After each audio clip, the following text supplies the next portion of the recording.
আসসালামু আলাইকুম সবাইকে। আশা করি তোমরা সবাই অনেক ভালো আছো। আমাদের আজকের এই স্পেশাল এক্সপ্লেইনার ক্লাসে তোমাদের সবাইকে অনেক অনেক ওয়েলকাম। দেখো, আমাদের মূল লক্ষ্য ও মিশন কিন্তু একটাই, এসএসসি 2027 পরীক্ষায় সব গ্রুপে সব বিষয়ে জিপিএ 5 নিশ্চিত করা, একদম নো কম্প্রোমাইজ।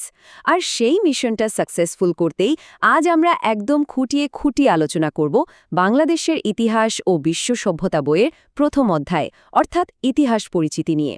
তো চলো আর দেরি না করে মূল আলোচনায় ঝাঁপিয়ে পড়ি। আজকের এই ক্লাসের রোডম্যাপটা একটু শর্টকাটে বলে দিই। এখানে থাকছে মোট 5টি টপিক। প্রথমে আমরা জানব ইতিহাসের ধারণা ও জনক সম্পর্কে, এরপর ইতিহাসের উপাদান, তারপর এর প্রকারভেদ ও পরিসর, এরপর ইতিহাস পাঠের প্রয়োজনীয়তা এবং একদম শেষে থাকছে দুর্দান্ত একটা কুইক রিভিশন। তো চলো আমাদের প্রথম টপিক দিয়ে শুরু করা যাক, ইতিহাসের ধারণা ও জনক। এখান থেকে কিন্তু এমসিকিউ আসবেই। আচ্ছা, ইতিহাস শব্দটা আসলে কোত্থেকে আসলো কখনো ভেবে দেখেছ? মূলত ইতিহ শব্দ থেকে এই ইতিহাস শব্দের উৎপত্তি। আর ইতিহ মানেই হলো ঐতিহ্য। এই ঐতিহ্য জিনিসটা কি? এটা হচ্ছে আমাদের অতীতের অভ্যাস, শিক্ষা, ভাষা, শিল্প, সাহিত্য বা সংস্কৃতির এমন একটা ভাণ্ডার যা ভবিষ্যতের জন্য খুব যত্নে তুলে রাখা হয়।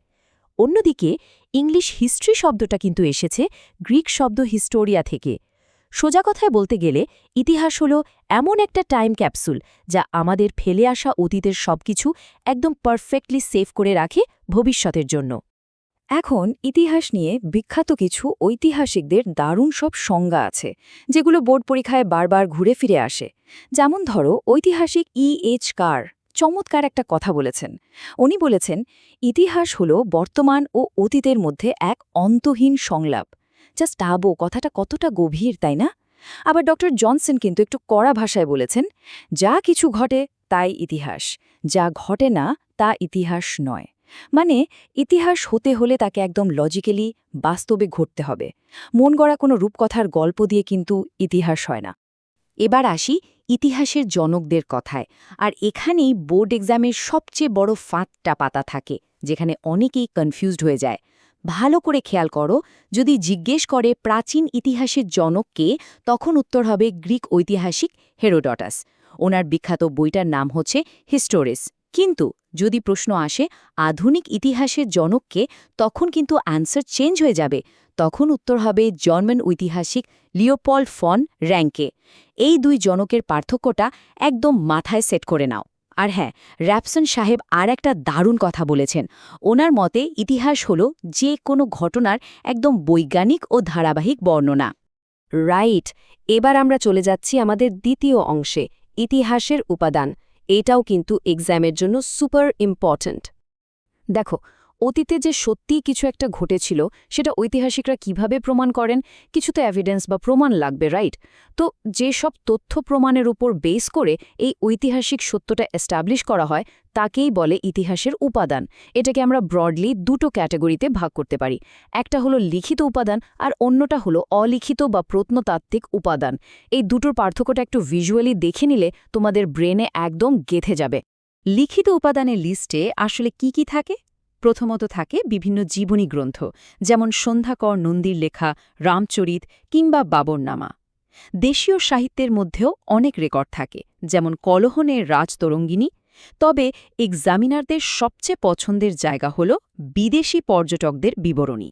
যেমন ধরো মেগাস্থিনিসের লেখা ইন্ডিকা, ফাইয়েনের ফোকুয়াকিং বা হিউয়েনসাংয়ের সিইউকি। নামগুলো শুনতে একটু খটমটে লাগতে পারে, বাট ট্রাস্ট মি, 2-3 বার পড়লে এগুলো খুব ইজিলি মনে থাকবে। আর এগুলো থেকে প্রশ্ন কিন্তু আসবেই। এবার আসি অলিখিত উপাদানে। এগুলো মূলত বইয়ের পাতায় নয়, বরং মাটির নিচে বা কোনো পুরনো ধ্বংসস্তূপে পাওয়া যায়। যেমন ধরো রাজাদের আমলের লিপি, যেখানে রাজার নাম, সন বা তারিখ খোদাই করা থাকে।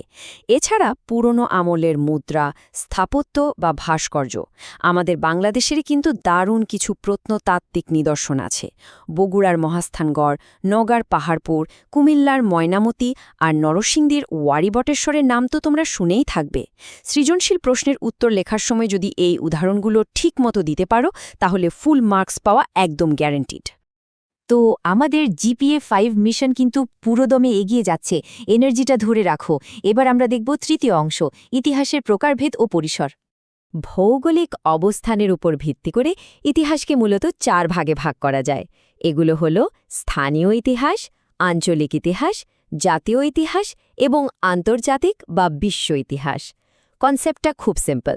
ধরো আমাদের এই যে প্রিয় বাংলাদেশের ইতিহাস, এটা হলো একটা জাতীয় ইতিহাসের একদম পারফেক্ট উদাহরণ। আবার যদি আমরা পুরো দক্ষিণ এশিয়ার ইতিহাস নিয়ে কথা বলি, তখন সেটা হয়ে যাবে আঞ্চলিক ইতিহাস। ইতিহাসের এই পরিসরটা কিভাবে ধাপে ধাপে বড় হয় সেটা কিন্তু বেশ ইন্টারেস্টিং। স্টেপ 1, প্রথমে আসে একটা ছোট গ্রাম বা নির্দিষ্ট এলাকার স্থানীয় ইতিহাস। স্টেপ 2, সেখান থেকে বাউন্ডারিটা আরেকটু বড় হয়ে তৈরি হয় আঞ্চলিক ইতিহাস। স্টেপ 3, এরপর আসে পুরো একটা দেশের জাতীয় ইতিহাস। আর ফাইনাল স্টেপ মানে স্টেপ 4-এ গিয়ে সেটা সমগ্র পৃথিবীর আন্তর্জাতিক ইতিহাসের রূপ নেয়। এভাবেই একদম লোকাল লেভেল থেকে শুরু করে গ্লোবাল লেভেল পর্যন্ত ইতিহাসের ডালপালা ছড়িয়ে আছে। শুধু জায়গার ভিত্তিতে নয়, বিষয়বস্তুর দিক থেকেও কিন্তু ইতিহাসের অনেক ভেরিয়েশন আছে। একসময় মানুষের ধারণা ছিল যে ইতিহাস মানেই শুধু রাজায় রাজায় যুদ্ধ আর বড় বড় সাম্রাজ্যের উত্থান পতন, কিন্তু ব্যাপারটা মোটেও তা নয়। এখন রাজনৈতিক ইতিহাসের পাশাপাশি অর্থনৈতিক, সামাজিক, সাংস্কৃতিক, ধর্মীয়, এমনকি বিজ্ঞান ও প্রযুক্তির ইতিহাস নিয়েও সমান তালে আলোচনা হয়। বলতে পারো, মানুষের অতীতের যাবতীয় কর্মকাণ্ডই আসলে ইতিহাসের রাডারে ধরা পড়ে। তাহলে ইতিহাসের মূল বৈশিষ্ট্যগুলো কি দাঁড়াচ্ছে? ইতিহাস সব সময় সত্যের ওপর নির্ভরশীল। এটা হতে হবে ধারাবাহিক এবং অবশ্যই বিজ্ঞানসম্মত। এটা পুরোপুরি একটা গবেষণামূলক বিষয়। একটা দারুণ মজার ব্যাপার কি জানো? ইতিহাস কিন্তু কখনো এক জায়গায় থেমে থাকে না। নতুন কোনো সলিড তথ্য প্রমাণ বা নতুন কোনো ঐতিহাসিক দৃষ্টিভঙ্গি যদি সামনে চলে আসে, তাহলে কিন্তু আগের ইতিহাস পাল্টে গিয়ে নতুন করে ইতিহাস লেখা হতে পারে। তাই ইতিহাসকে সবসময় সর্বজনীন এবং একদম ফ্যাক্ট বেসড হতে হয়। চলে এলাম আমাদের চতুর্থ অংশে, ইতিহাস পাঠের প্রয়োজনীয়তা। এখন তোমাদের মনে প্রশ্ন জাগতেই পারে, শুধু কি পরীক্ষায় ভালো রেজাল্ট করার জন্যই আমরা ইতিহাস পড়ব? উত্তর হলো একদমই না।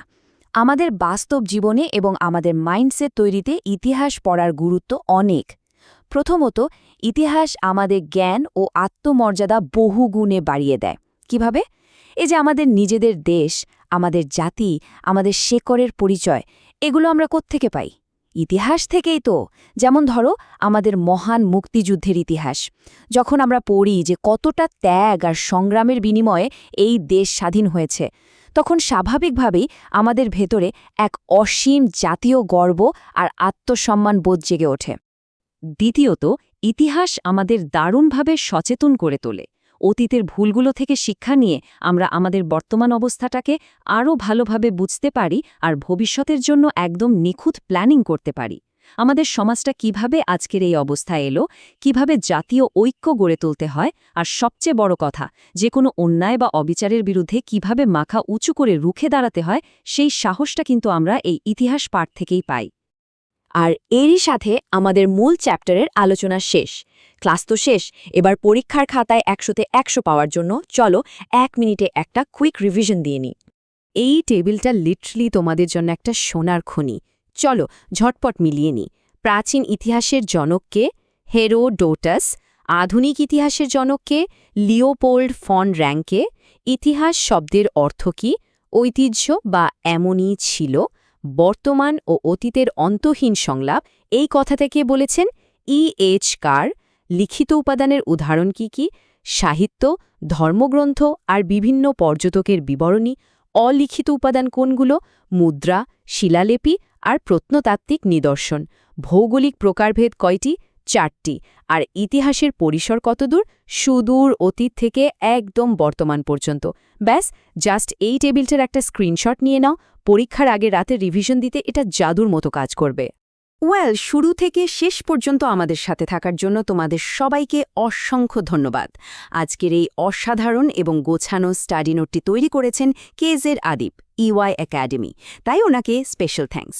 তোমাদের SSC 2027-এর GPA 5 মিশন সাকসেসফুল করতে আমরা কিন্তু সব সময় তোমাদের পাশে আছি। তাই আমাদের এই মিশন কন্টিনিউ রাখতে চ্যানেলটি অবশ্যই সাবস্ক্রাইব করবে এবং বন্ধুদের সাথে আজকের এই ক্লাসটি শেয়ার করতে একদম ভুলবে না। শেষ করার আগে তোমাদের কাছে আমার ছোট্ট একটা প্রশ্ন। অতীত যদি আমাদের ভবিষ্যৎ গড়ার পথ দেখায়, তাহলে আজ তোমরা এমন কি কাজ করছো যা আগামীকালের ইতিহাস হয়ে থাকবে? একটু ভেবে দেখো তো। দেখা হবে পরবর্তী ক্লাসে। সবাই ভালো থেকো। আল্লাহ হাফেজ।